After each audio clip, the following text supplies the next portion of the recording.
Hello guys, in this video I'm going to show you how to set the single line list title ellipsize function on the VLC application.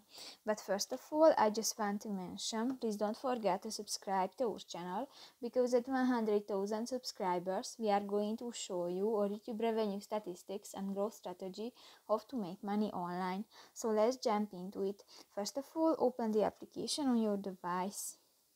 Tap to the More button under the playlist option at the left side on the screen and go to the settings section. Scroll down and in the extra settings section you can find the first option, the interface, and here you can find the fourth option, the single line list title ellipsize, and here you can select default, left, right, middle or mark you option, and just select one, for example the left, and just click to the circle icon and done.